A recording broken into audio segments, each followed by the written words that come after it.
still bleeding, hoping he'd be back. Wow.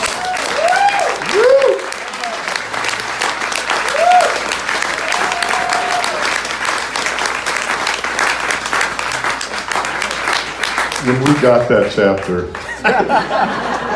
and again, like everyone had very specific rules, like you need to write about, Americana in 1986, and John and I got it, and we literally called each other at the same time, and we're like, holy shit, this is Thank you, Jack. Yes, you're welcome. That's Well how done. it feels on a daily basis. I'm gonna go home and do the dishes after this. Everybody got to do the dishes. I feel very lucky that I still get to do the dishes. Bring you down a little bit. What else? What else do we need to cover? I mean, how do you follow Jack Grisham, ladies and gentlemen? It's hard. It was great. I mean, first off, Jack should be allowed to write anything in any book ever written by anyone on any subject. That's Why sort of do the rule. Yes. And the only other person that we've said that about is Pleasant Gaiman. Yes. So I think, why did we never have Pleasant and Jack in the same? It would be like a battle royale. Oh, that would bring upon the great apocalypse. It could just be a black hole, just like She's gnarly. awesome. Yeah. Okay, so where did I'm just curious from my own, where did as you're going through that, right? How did you get to the supermarket? I don't. No, because I'm always up at the supermarket. We were just talking. Like I get let out of tickets. I get weird. Like I'll be at the airline counter and somebody go, "Hey, weren't you so and so?" I go, "Yeah." They go, "Oh, you want to move up to first class?" They go, "Yeah, of course." Yeah. So I'm always running into people like that. So for some reason, I was at the supermarket in the organic produce aisle, and somebody just said, "Hey, bro," to me. So I was in the end of the store. I go, "Oh, I'll just throw that in." Okay, It fits. So it is from life. It's not a complete fantasy. No, it's not. Yeah. It is. I was not up on the counter stage diving. No, I know that. I know that part. I'm like a total nerd. Only It's like gnarly. I have a hard time even going to shows because I just don't. I'm like a total introvert. I have a hard time going out or going to shows. Like when I first started, when I put down the booze, I actually went to a hypnotist to try to get me on stage because it's like, does anyone shoplift here or used to? Don't shoplift at Fingerprints. All right, so when you shoplift but you don't have anything on you, sometimes you walk out of a store and your ass gets real tight. Do you know what I'm talking about? Whatever. You know what I'm talking about in the back. But so I actually went to a hypnotherapist to get him to take it out so I could even get on stage and play anymore because I was so sucked up inside I couldn't do it. Weird. Yeah. You could have fooled me. I know, that's what everybody says, but it's not. I start crying. I cry. I start crying at the show. why you like You it. gotta go on. I start crying. Well, It's so sad. going back to the Charlotte. Candy-colored clown, they call the Sandman. I see you every night. Going back to the Charlotte chapter, not to give too much away, I mean, one of the punchlines that came out of it for me was that she realized that addiction and all the demons she'd been living with did not control her creativity. I mean, close. They didn't make her write songs. They didn't help her express herself artistically. And two things. So Jack, I don't know if you know, and go explore because you could find it on the World Wide Web, is Jack has started a career as a photographer, and he's a brilliant effing photographer. And go see his work, and I kind of want to know how that came from, and then I want to sort of sideways say, also go listen. He did an interpolation, is that what we're calling me, of What a Wonderful World? Oh, yes. Yeah. A version of a Wonderful World. That was the nice thing about hanging out in TSWell. We had a guy wanted me to cover What a Wonderful World, the Louis Armstrong thing, and I started doing it, started singing it, and I just thought, this is rough. I can't do this. These words are just awful. God bless them, but it was just so like, hey, nothing's going on and there is nice stuff. I'm like, no, I can't do this. So I rewrote all the words, and why not? And so then Eric Goffin was there visiting Tom, and he happens to be a violinist, and they have this section quartet. And he was sitting there and he goes, you need real strings on this. I go, I can't afford real strings. He goes, oh, we'll do it anyway. And so he did it for us. And So there's a version on YouTube if you want to Beautiful listen to video. it. It's T.S. Well, What a Wonderful World, and with a beautiful strings thrown on it. It was nice. Oh, nice. Sorry. Okay. Well, but how did the photography, like, were you always taking pictures, or is that something that happened? No, I can't. God, we're in therapy now. It's therapy. I'm fucking sweating, man. Normally I have to pay for this. No, I don't. I have trouble making connections with people. So for some reason, when I have a camera in front of me, a lens, it's easier for me to make a connection with these people. So I just started, that's why I started shooting people. So, because I could be comfortable looking at them. I couldn't look at them eye to eye. I was having a problem with that. But through the lens, then I could see them. And it was interesting. I found that it didn't even matter what I shot. For me, I was satisfied just to be with the person in the room next to them, clicking the photos was enough satisfaction that it really didn't matter what the photos even looked like. So that's what happened. Then I ended up shooting a lot of people that were maybe had been disfigured in some way, or people that were trying to get a better look at themselves. So it turned into almost therapy, really. That's kind of what it is. So real personal, real whatever. Yes, back to the book. Back to the book. Well, one thing that, I mean, kind of going on this trip, so I've known John for a little over 20 years, and he always told great stories. And that was sort of like, write a book, write a book, write a book, write a book. And then his partner came in, write a book, write a book, write a book. And when we finally met an agent who was going to help us do it, they asked us to write a demo chapter, essentially, that they could take to publishers. And John turned it in. It was like, and here's a guy who's been one of my favorite singers, one of my favorite songers, one of my favorite poets since as long as I could remember. Please, no, He's don't. incredibly handsome, wonderful actor, John Doe.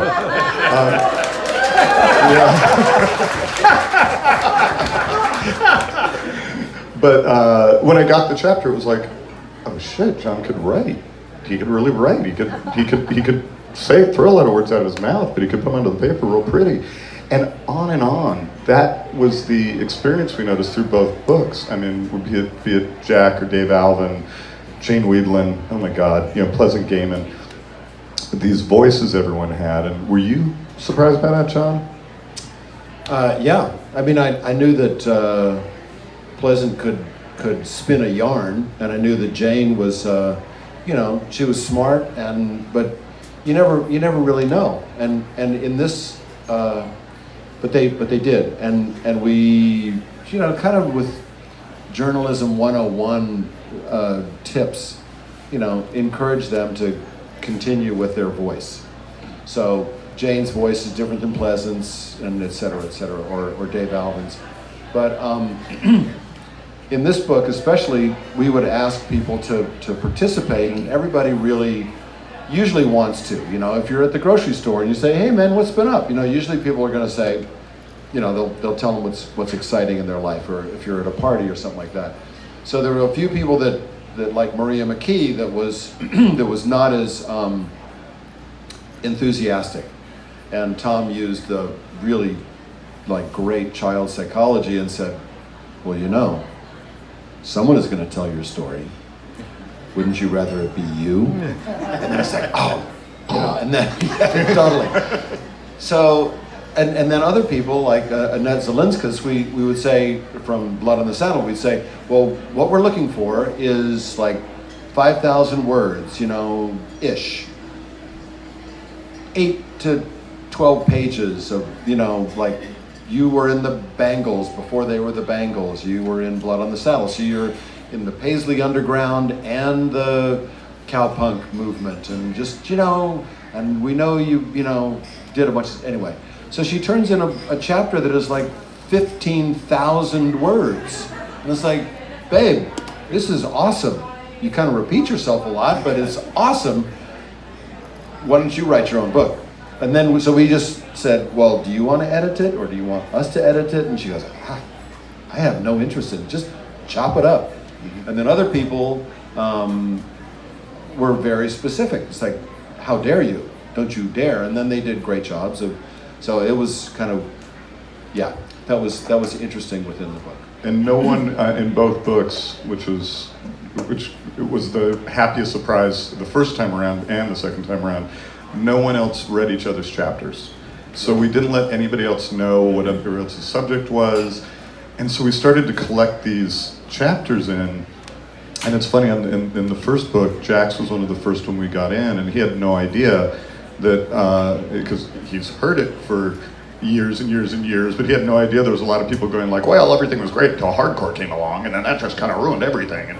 And Jack wrote his response, and it was great, and it was this, and all of a sudden when we found these chapters coming in, and it happened the second time, we realized we had a book, and everyone really was there, and there was that, for me as a fan, that camaraderie and that shared DNA that I'd always assumed was there, even when they went off on the road, even when they stopped seeing each other every day, that art thing that ran through them was there, and they were telling each other's stories, and it really wove together beautifully, I thought. Yeah. And in my defense, John did ruin my life. So I just want to say. Yeah, me too, get in line. That made me mad. I mean, sorry, I'm jumping in. Anyway, that the whole thing where they got mad, like a lot of these early punk rock guys got mad at us beach kids because we're out of control. But it's like, well, we were listening to your songs, I know. man. You're telling us to go fight parents out in the street and do all this stuff, and it's like, and now you're mad that we're doing it. What's the problem? And I was so mad at the PMRC. Do you remember the PMRC thing? Yes. And then all these guys are going on stage, they're going, our lyrics don't mean anything, they don't influence people. It's like, what are you talking about? Oh, yeah. This is the first time in history, supposedly the written word doesn't influence people? What are you, you're crazy. It's like I was a young kid listening to this stuff. It changed my life. I mean, it changed the way I looked at stuff. It basically unlocked it and said, go do it, man. And I did it. And then they got upset. Ruined or started? I'm so confused here. It's funny because I referenced your chapter in some of these talks, which is to summarize your chapter is like, you started this shit, we finished it. What's your problem? Yes. And I have a similar view to Penelope Sivers's movie. When that came out, Decline of Western Civilization, when it came out, we were just like, oh my God, they painted this horrible picture of what was a beautiful scene. It's like, dude, that scene has left the building. That scene's over. And in our defense, there was the alley cats and the weirdos and the plugs and all these other more, I don't know, eclectic, tuneful kind of elements to the first 3 years of LA punk rock. And then by the time Penelope was doing her movie, it had changed. And that's, right when Darby offed himself and stuff like that, because it was getting serious. And she totally showed that with, Eugene and that total sociopath Mike, the ex-head. I stopped a show at the Starwood because he was in the middle of the dance floor with one of those dog chains, like the kind you tie, which is also inhumane. He was swinging that around his head, and he was an ex-Marine and had gotten dishonorably discharged, and it's like, so when the scene gets more than like 400 people, you have much more probability of sociopaths, just like by the ratio of people. You got like this many people, there may be maybe there's a half of a psychopath in this room. Excluding us on stage. And if there's 2,000, if there's 5,000 people, then there's gonna be, so anyway, I applaud the perspective, and it takes you a while, it can take 20 years before you have that perspective of like, oh, that's called evolution. And even those that were sort of clutching their pearls, the readers, and went like, oh, I can't believe Jack wrote that, we're the first ones to come back and go, Jack's gonna be in the new book, right? Yeah. So it was like your voice was so. Somebody was telling me about who was it? About some of the beach bands going up to San Francisco and playing the Mabuhay. Yes. And it's like, that was really where they were wearing like tweed jackets with arm patches and shit like that. It's like, oh man, they were not ready for that. Yeah. Hey, so we have time because John's going to go to the airport after this, so we have time to sign and do everything, but we want to open up for a couple of questions. If you got anything to ask these gentlemen, Sure, just we could do that. raise your hand and shout it out. Let's start there. Get you next. Oh, I don't know. We're gonna have a single out, I think, in November, and Fat Possum is really good label, and we'll do some more recording in January. But I don't know. Hopefully, it'll be a good EP. I want my mind is focused on a 10-inch record because children had 10-inch records when I was young. Cool. We'll go that gentleman back there. What's that? Fenders? Is there going to be a Fender show? Is there going to be a Fender show? Is there Fenders anymore? There's no Fenders bar. Did you talk about the Fender shows in Long Beach? Oh, can you talk about the old Fender show in Long Beach playing? I don't know. Can you talk about the old Fender shows in Long Beach?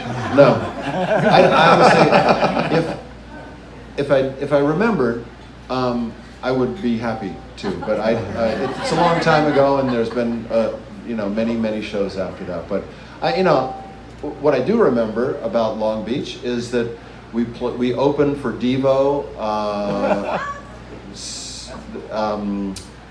the New Year's of '79 to '80, and Exene and I got married right after that, and it was a we felt like we were going somewhere. We did go somewhere, and we still are, And I should ask you, so you are playing again. You went to a hypnotherapist. Yes. And so, what is your perspective on the whole glory, godlike thing? Does it just go through you now and go out to the greater good of mankind, or what? Or do you hold on to it? I don't know, John. That's a difficult question. I was thinking about Fenders. Man, I had a job at Fenders one night. A guy felt sorry for me and hired me as a bartender, but I had stopped to pick up some mushrooms for a friend on the way to work, and I smoked some weed. I wasn't supposed to be, but I did, and then I figured, well, I might as well eat a gram, and then I went out to the car on my way to work, and I wasn't coming on because I put on some weight, so I eat another gram, and I go to work, and still not coming on, and I eat another gram, and then introduce myself as the new guy, and I wasn't still not coming on, so I eat 2 more grams, and then I said, I gotta make a phone, this one they had phones, and I had to make a phone call. I gotta make a phone call, and I call the guy I got the shrooms from, and in my first night on the job, and I call him, I go, you burned me, man. He goes, what do you mean I burned you? I go, you burned me, dude. I go, those shrooms are no good. He goes, what do you mean they're no good? I go, I ate that whole fucking bag. I'm not coming on. He goes, dude, you just left my house like 15 minutes ago, man. And I'd lost track of time. And so I went to hang the phone up, and that hard black plastic phone just flipped over, and it bent in the middle and grabbed the receiver, and it made the happiest little rubber sound you ever heard in your life, and went walk. I go, oh fuck, I'm done. And I was serving a drink to Carl Lewis, and it's funny how the sprinter, Carl Lewis, the sprinter. Oh God. So some parts of the brain still work good when others aren't, and so I saw Carl, and I go, hey Carl, what's up? He goes, I'm not Carl. And I go, come on, dude, I'm cool. So I realized that Carl should recognize who I am and then cop to being Carl. I go, come on, Carl, what's up? He goes, just give me my drink, man. And I go, come on, Carl, I'm cool. He goes, I'm not Carl. And I got angry with him because he's not copping to being Carl. So I chucked the drink at him, and when I throw the drink at him, the drink comes out real slow, like this at him, and he doesn't move. And right when it hits him in the face, I think, oh my God, maybe that's not Carl Lewis. I go, because if that was Carl Lewis, he would have moved way faster than that. Instantly fired. Anyway, little Fender story for you. Excellent. Sorry. You had your hand up? It's okay. Yes, sir. Or Miss. Miss, and then you. I have to find some, it's not X, but it's a knitter's X. Yeah, I seem to remember that a little bit. Oh, Awesome. awesome. She has some take a look. photos of the knitters at Fenders. Fantastic. Something like that? Ray Manzarek was a true mentor. I think a little more of a father figure to Exene and I, because we really loved the Doors. Billy and DJ were a little more ambivalent about it, but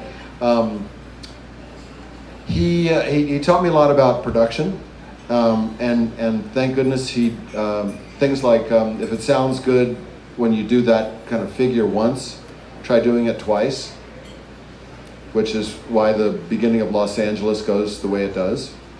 And I've used that several times. And thank goodness he didn't try to fix anything, because we were pretty well put together. And because nobody tried to fix the Doors, they just get a good performance and make it, tell a story. You have a beginning of a song, you got a middle, and you got an end, and it should be a story. Ray was great, and I still miss him a little bit. He definitely talked the talk and walked the walk. He believed all the mystical, whether it was drug-induced stuff. He believed it, and he it was great. It was great. People gave us a lot of grief about it because he was a old rocker, and that was bullshit. Okay, right up front here. The live recording, you were mentioning the Jack took photographs. Mhm. Any chance for a photographic companion? Yeah, Jack, any chance?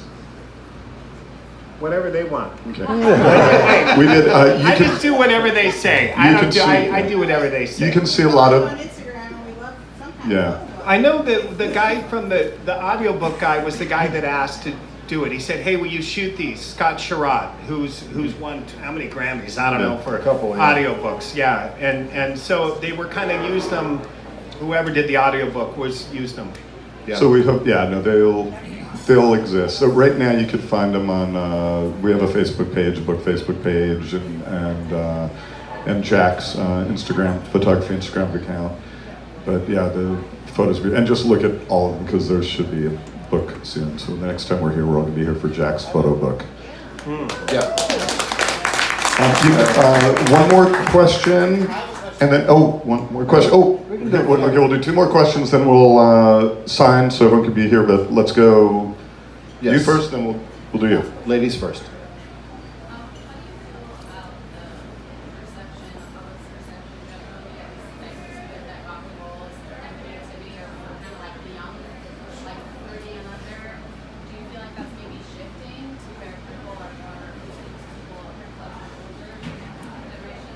The question is rock and roll a young person's game? Fair enough? Okay. It's hard to say. I know personally, it's different. It's a little more challenging to write music, because you don't want to repeat yourself, because you use that figure in this song, so you can't use that same figure in, you can maybe have a related kind of thing, but you can't use the same thing. So after you've written 200-300 songs, then it's like, holy hell, what do I do now? But it's just like your relationships or things, they change. You still do that thing. It's just different. I think that there is I think you can make a really successful argument that a singer or a band's first 2 records are probably their best. You could make a good argument for that. So I don't know. What do you think? I never would have thought this would have gone like this. I've literally had kids come up to me at shows and say, "My grandfather got me into you guys."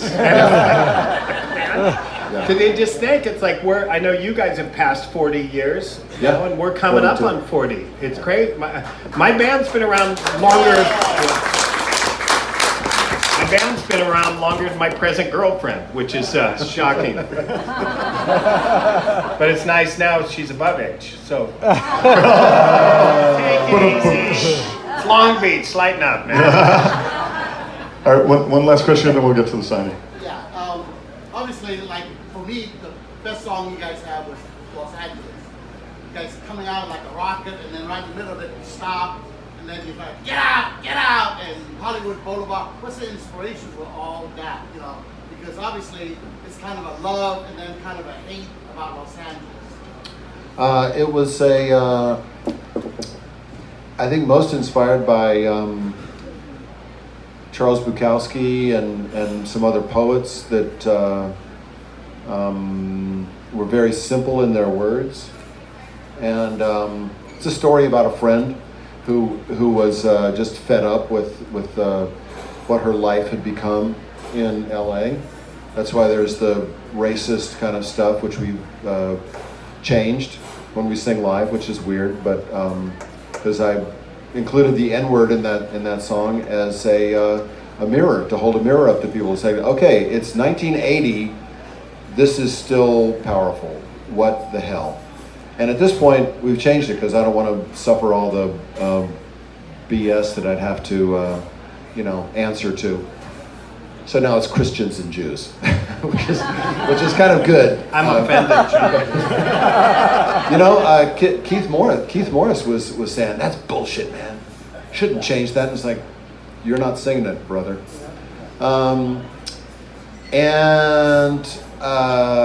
What else? I also wanted to put what I thought is a pretty righteous and mean streets city on the map. You know, everybody else from New York and London were saying, oh, don't you guys get a free swimming pool once you move into Los Angeles? Don't you get a Mercedes? Don't you just give you a Mercedes because you live in Los Angeles? And it's like, no, have you been to 5th and Main? You know? I'll stack that up against 42nd Street any day. And now it's way worse. But anyway, so I wanted to put us and my comrades on the map. So,